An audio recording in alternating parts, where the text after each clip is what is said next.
నమస్తే, welcome to సత్యాగ్రహి. నేను Rachel. Telugu రాష్ట్రాలతో పాటు జాతీయ అంతర్జాతీయంగా ఉన్న మేజర్ అప్డేట్స్ అండ్ సినీ క్రీడా విశేషాలను ఈ రోజు మన ఢిల్లీ బులెటిన్లో చూద్దాం.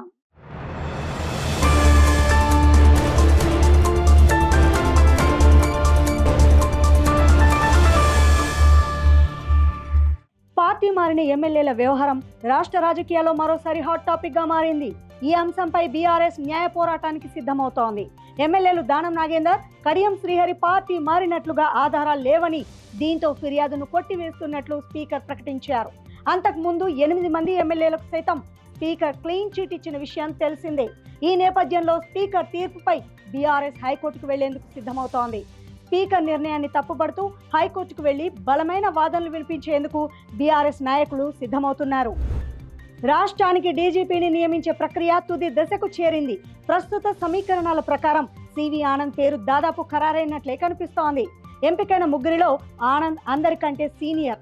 పైగా ఏఎస్పీ నుంచి డీజీపీ వరకు రాష్ట్రంలో వివిధ హోదాల్లో పనిచేసిన సుదీర్ఘ అనుభవం సివి ఆనంద్కుంది. సివి ఆనంద్ ఎంపిక లాంఛనమే అని అధికార యంత్రాంగం చెప్తోంది. అదేవిధంగా ప్రస్తుత in-charge DGP Shivdhar Reddy April నెలాఖరున రిటైర్ కానున్నారు. ఆయన పదవి విరమణ తర్వాతే కొత్త డీజీపీ బాధ్యతలు చేపట్టనున్నారు. తెలంగాణ రాష్ట్ర రైతులకు అదిరిపోయే శుభవార్త అందించింది రేవంత్ సర్కార్. రైతు భరోసా నిధుల విడుదలపై తాజాగా తెలంగాణ మంత్రి వివేక్ కీలక ప్రకటన చేశారు. ఈ నెల నుంచి రైతు భరోసా నిధుల పంపిణీ ప్రారంభించబోతున్నట్లుగా ఆయన వెల్లడించారు. రైతు భరోసా కింద మొత్తం 9,000 కోట్ల రూపాయలకు పైగా రైతుల ఖాతాలో వేయనున్నట్లు మంత్రి వివేక్ తెలిపారు. మార్చి నెలలో తొలి విడతగా 4,500 కోట్ల రూపాయలు విడుదల చేస్తామని తెలిపిన మంత్రి వివేక్ మిగతావి వచ్చే నెలలో రిలీజ్ చేస్తామని క్లారిటీ ఇచ్చారు. రాష్ట్ర వ్యాప్తంగా వైఎస్ఆర్ కాంగ్రెస్ పార్టీ 16వ ఆవిర్భావ దినోత్సవ వేడుకలను ఆ పార్టీ కార్యకర్తలు, నాయకులు ఘనంగా జరుపుకున్నారు. గురువారం ఉదయం తాడేపల్లి వైసీపీ కేంద్ర కార్యాలయంలో మాజీ సీఎం వైఎస్ జగన్ పార్టీ జెండాను ఆవిష్కరించారు. అనంతరం ఆయన మాట్లాడుతూ వైసీపీ ఆవిర్భవించి 15 ఏళ్లు పూర్తయిందని జగన్ తెలిపారు. దేశ రాజకీయాల్లో వైసీపీ మార్క్ స్పష్టంగా కనిపిస్తోందని, నల్ల కాలువలో ఇచ్చిన ఒక్క మాట కోసం పార్టీ ఆవిర్భావం జరిగినట్టు ఆయన వెల్లడించారు. విలువలు, విశ్వసనీయత అనే పదాలకు వైసీపీ అర్థం చెప్పిందన్నారు. వైసీపీ అంటే ఒక్క జగనే కాదని, కోట్లాది మంది కార్యకర్తలని జగన్ చెప్పుకొచ్చారు.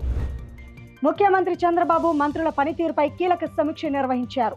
పాలనలో వేగం పెంచడమే లక్ష్యంగా వివిధ శాఖల్లో ఫైళ్ల క్లియరెన్స్ ఎంత వేగంగా జరుగుతోందనే అంశంపై మంత్రులకు ఆయన రేటింగ్స్ ప్రకటించారు.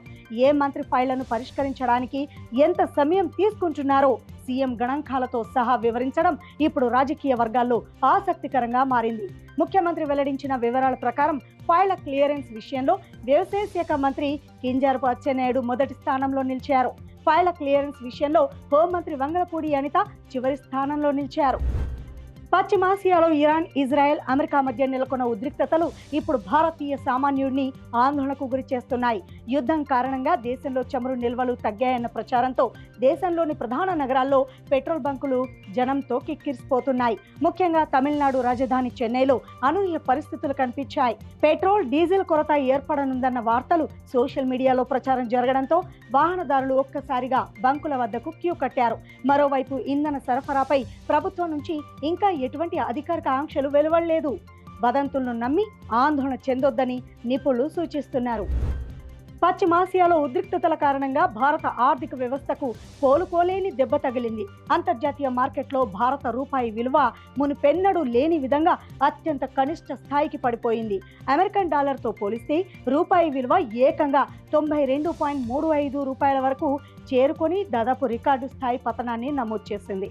ఇటు ప్రస్తుతం ప్రపంచవ్యాప్తంగా నెలకొన్న చమురు సంక్షోభం రూపాయి పతనానికి ప్రధాన కారణమని ఆర్థిక నిపుణులు విశ్లేషిస్తున్నారు. ప్రపంచ చమురు రవాణాకు అత్యంత కీలకమైన హోర్ముజ్ జలసంధి పరిసరాల్లో క్షిపణి దాడులు తీవ్రతరం కావడంతో ఆ ప్రాంతం యుద్ధ క్షేత్రాన్ని తలపిస్తోంది. తాజాగా హోర్ముజ్ జలసంధి గుండా వెళుతున్న చమురు ట్యాంకర్లపై జరిగిన దాడులు అంతర్జాతీయంగా ఆందోళనకు గురిచేస్తున్నాయి. తాజా దాడిలో 2 విదేశీ చమురు ట్యాంకర్లు భారీ అగ్ని ప్రమాదానికి గురయ్యాయి. ఇంధన ట్యాంకును ఇరాన్ డ్రోన్ ఢీకొట్టినట్లు తెలుస్తోంది. జాతీయ జెండాను అవమానించారంటూ టీమిండియా స్టార్ క్రికెటర్ హార్దిక్ పాండ్యాపై బెంగళూరు పోలీస్ స్టేషన్లో ఫిర్యాదు నమోదైంది. T20 ఫైనల్ మ్యాచ్లో విజయం అనంతరం హార్దిక్ పాండ్యా జాతీయ జెండాను తన భుజంపై ధరించి ప్రియురాలు మహికా శర్మతో కలిసి డాన్స్ చేయడం, ఆమెను ముద్దు పెట్టుకోవడం చేశారని 1971 జాతీయ పతాక చట్టంలోని సెక్షన్ 2 ప్రకారం ఇది జాతీయ పతాకాన్ని అవమానించినట్టే అవుతుందని పిటిషనర్ వాజిద్ ఖాన్ బిద్కర్ తెలిపారు. ఇక దీంతో హార్దిక్ పాండ్యాపై చర్యలు తీసుకోవాలని వాజిద్ ఖాన్ తన ఫిర్యాదులో పేర్కొన్నారు.